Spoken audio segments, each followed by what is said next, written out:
dirty air of that Ferrari, and especially on highish downforce circuits like this, you know, a Formula 1 car punches a pretty big hole in the air, and all of that turbulent.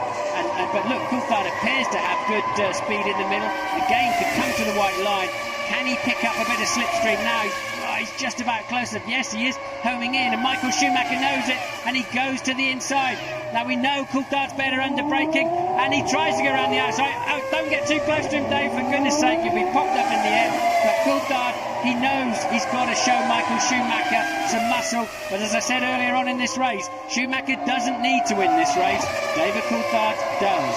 That's absolutely true, and Michael Schumacher needs to be shown a little bit of strength, as you say. It's absolutely essential with Schumacher that you have a little element of fear, because he really seems to fear nobody. He walks around this paddock with such an enormous air of confidence. He swaggers around. He's the best driver in Formula 1. Everyone keeps telling him that. And David Coulthard is really on a roll. His confidence, his momentum have been growing throughout the second part of this season, and he really needs to make a move. Let's have another look, Martin. Yes, let's have another look. And there was not a lot of point in trying to squeeze Michael Schumacher at that point. It could have ended up in tears, that one with a broken wishbone.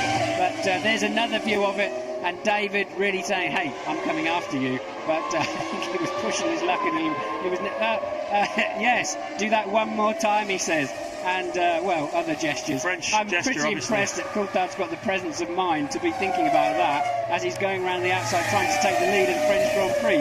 But there you go. But he will not mind turning across the nose of that McLaren, and David should be aware of that. I'm sure he is. But Michael Schumacher doesn't have any speed in this segment of the race. Michael Schumacher's history is a history of taking no prisoners.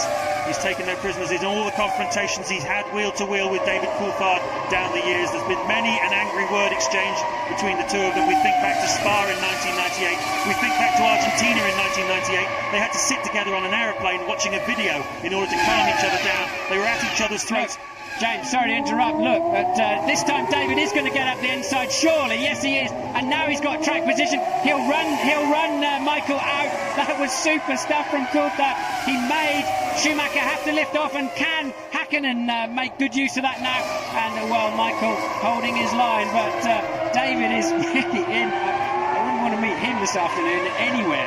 Coulthard really in super aggressive mode.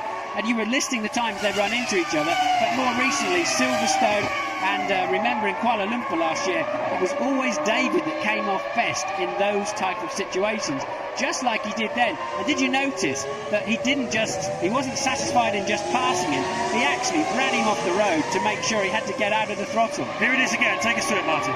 So Michael having to cover the outside line. You're not allowed to move twice. Michael knows that, and David also knew that too. And David now thinking, okay, right, you want to play hard with me, tough with me. I'm going to run you to the outside. You're going to have to get off the throttle. And the tyre walls touched on a couple of occasions through there.